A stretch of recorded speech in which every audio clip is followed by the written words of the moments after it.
Grazas, presidente. Bo día a todos e a todas. Eu alédome de que todas as acusacións que hai de cara ao Partido Popular que a min é que lle echamos gigantes de ferro a 4 aceleradores que triplican en volumen os estándaros. Gallá os responsables do Partido Popular se enfrentasen únicamente a este tipo de acusacións. Mea culpa. Bueno, hoy vamos a falar da situación de Maderas Iglesias. Como ben saben todos vostedes, é unha empresa situada no Porriño, dedicada principalmente á produción de tarima flotante, que chegou a ser no seu día o primeiro fabricante do Estado e chegou a ser o terceiro fabricante a nivel mundial, e que chegou a contar cun cadro de personal de case 1000 traballadoras e traballadoras. Estamos falando dunha empresa punteira no seu sector e tremendamente importante na súa área de influencia. Destaca tamén laboralmente o feito de que case o 80% deste cadro de persoal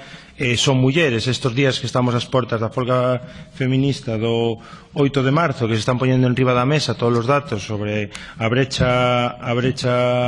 salarial, entendemos que isto tamén debe ser un aliciente, debe ser unha cuestión a ter moi en conta, porque estamos falando de conservar postos de traballo dignos ocupados maioritariamente por mulleres. Nos últimos anos, debido a unha inasitada xestión empresarial, a empresa sufriu ata 7 ERES, cunha diminución de ata menos dos 300 traballadores, algúns dos cales acumulan xa 400 días de paro a consecuencia desta situación. No momento actual, pesa sobre o cadro de persoal un ERE de 140 persoas máis e a ameaza da total extinción da súa actividade, motivo polo que a plantilla se está mobilizando, e o pasado xoves convocaron unha marcha dende o seu lugar de traballo ata a delegación da Xunta de Galicia en Vigo, unha plantilla que se está mosando moi combativa, comprometida coa defensa dos seus postos de traballo, coa viabilidade da empresa. No momento no que registramos esta iniciativa, os salarios do mes de decembro estaban tamén pendentes de ser aboados. No caso de que esta situación continúe, o camiño dos últimos anos tería unhas tráxicas consecuencias laborais e sociais en toda a comarca, ao supoñer o despidamento dun persoal altamente especializado e maioritariamente femenino, cunha especial dificultade para a reinserción laboral, nalgúns casos por a longa trayectoria neste único sector. E no caso de que atopen outro emprego, seguindo máis probable que sesen peores condicións. Só hai que atender a estadística, porque esta é a norma coas políticas en materia de emprego do Partido Popular. Todas as estadísticas nos din que a xente que perdeu o seu emprego a partir de 2008 volveu a topar outro emprego, o fixo cunha media de perda de ingresos dun 8%, chegando en algúns casos ata o 25%. Esta é a realidade neste momento laboral en Galicia. Paradóxicamente, a empresa é viable económicamente, o produto que ofrece é de alta calidade e aprezada nos mercados de todo o mundo, onde operou con éxito no último decenio. Posúe demais unha nutrida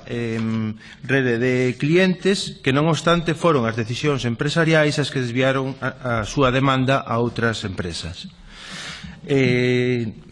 Nesta empresa hai unha actuación do IGAPE. O IGAPE avalou determinadas adquisicións de máquinas para a empresa sen que, pola contra, tivese intervido nos termos que esta posición lle facultaba, segundo os propios estatutos do IGAPE e demais normativa reguladora, para asegurar a viabilidade do proxecto empresarial avalado, posición que ademais pode quedar tamén comprometida no caso do fracaso da actividade da entidade despois da intervención do IGAPE.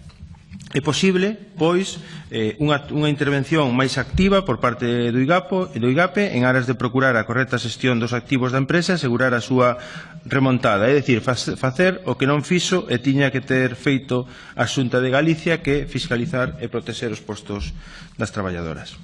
Por outra banda, tamén o Parlamento de Galicia, xa no mes de outubro de 2017, pronunciouse unánimemente a prol dunha intervención activa da Administración na solución dos problemas que aqueixa Maderas Iglesias a salvagarda de todos os postos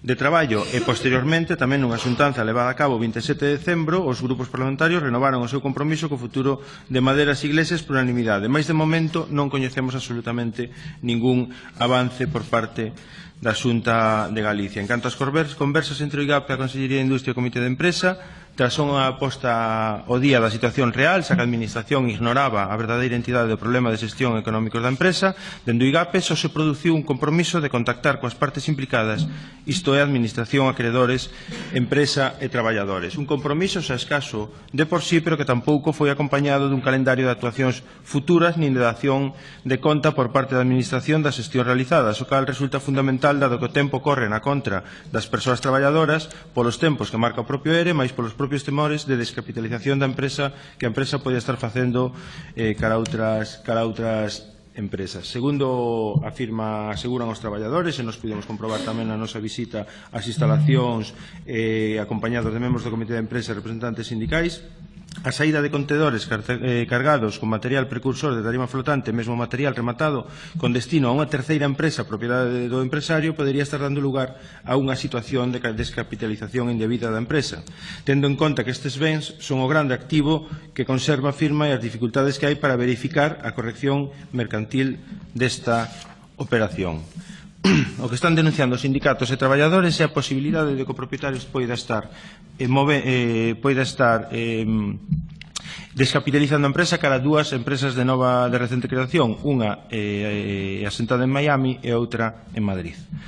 No momento actual, a situación na que estamos agora fai inaplazable coñecer cal é o resultado ata o momento destas xestións, que de momento nada sabemos, nin nós nin as traballadoras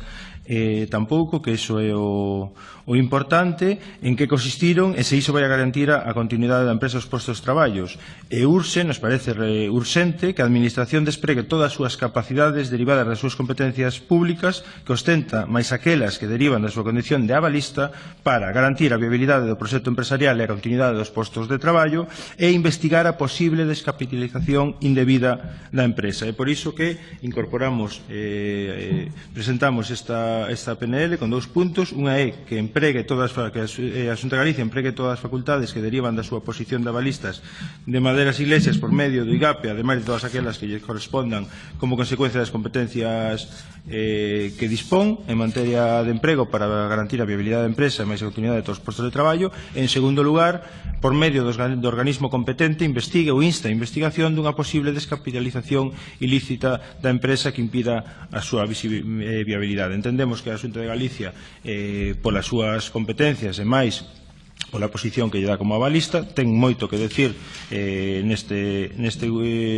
cuestión, por lo tanto, solicitamos que poña toda a carne do asador e que faga todas as xestións posibles para poder salvar os postos de traballo. Agora, a miña banda máis nada.